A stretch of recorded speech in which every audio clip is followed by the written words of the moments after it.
এবার দেখুন আমি এখানে রিলোড দিই, 5 সেকেন্ড পরে এটা 5 সেকেন্ড ধরে শো করবে, তারপর এই মেসেজটা আমাদের ইউজারকে শো করবে। এই যে দেখুন এলিমেন্ট হ্যাজ শোন। আসসালামু আলাইকুম ডিয়ার ভিউয়ার, সফটল ইউটিউব চ্যানেলে যে কোয়েরি টিউটোরিয়ালে আপনাকে স্বাগতম। এই ভিডিওতে আমরা দেখব যে কিভাবে শো মেথড ইউজ করে হিডেন থেকে কোনো কিছু শো করা যায়। পূর্বের ভিডিওতে আমরা দেখেছি যে কিভাবে হাইড মেথড ইউজ করে শো থেকে কোনো কিছু হাইড করা যায়। তো চলুন শুরু করা যাক।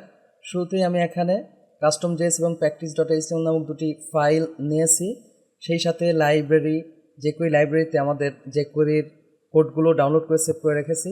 তো কাস্টম জেএসে আমাদের প্রয়োজনীয় jQueryর কাজ করব। practice.html মূলত আমি কিছু কাজ আগে করে রেখেছি, যেখানে ফাইল দুটি আমার লিঙ্ক করা আছে। তো এই জায়গায় আমরা একটু ডেমো টেক্সট নেই, যেমন ইনপুট টাইপ আমরা এখানে বলি বাটন, আইডি হিসাবে এখানে আমরা বললাম সাপোজ সফটল, আমাদের চ্যানেলের নাম দিলাম। এরপরে ভ্যালু হিসাবে আমরা বলতে পারি শো। তো শোতে ক্লিক করলে আমাদের যেই বিষয়টা শো করবে সেটা আমরা এখানে একটু লিখে রাখি, আইডি অ্যাসাইন বললাম এ ডিভ। তো এই জায়গায় আমরা লরেম 100 দেই, কন্ট্রোল এস। আমি যদি এখন ব্রাউজ করি, এই যে দেখুন শো তো আগেই হয়ে আছে। আমরা এখন শুরুতে যে কাজটি করব, জেএস এর মাধ্যমে jQueryর মাধ্যমে আমরা প্রথমে হাইড করব, এরপরে আমরা পরবর্তীতে শো করাবো ক্লিক করলে। তো এই জায়গায় আমি এসে ডিফল্ট অবস্থায় হাইড রাখার জন্য এখানে টাইপ করলাম ডকুমেন্ট ডট রেডি, এরপরে আমরা বলি অ্যানোনিমাস ফাংশন। জাস্ট এখানে আমরা কি বলি, পূর্বে যেই ভিডিওটা আমরা দেখছি সেটা হচ্ছে যে এ ডিভ, এখানে হাইড আমরা ইউজ করেছি।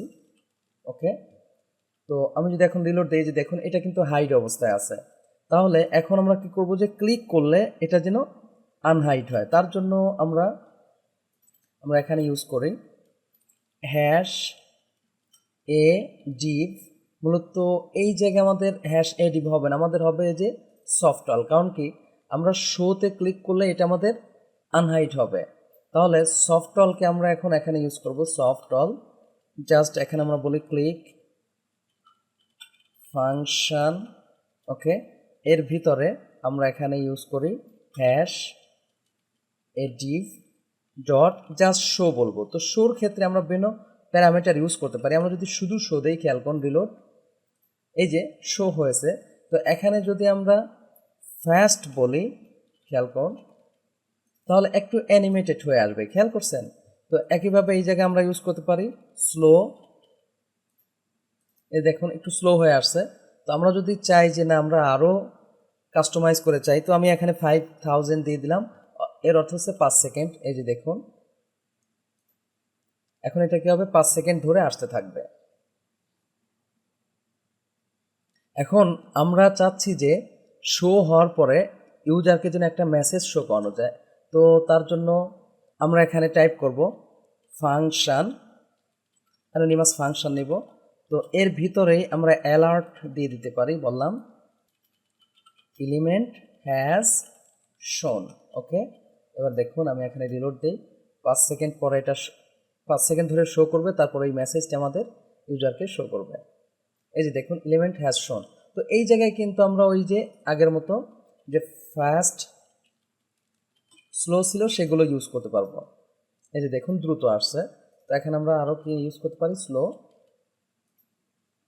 এই যে দেখুন স্লোলি আসছে একটু, এই যে এই মেসেজটা আমার আসছে। সেই সাথে আমরা তো এখানে দেখলাম যে আমরা আমাদের প্রয়োজনীয় সেকেন্ড বেঁধে দিতে পারি। আমি 2 সেকেন্ড দিলাম, এই যে 2 সেকেন্ড ধরে এটা আসবে এবং আমাদের মেসেজটি শো করবে।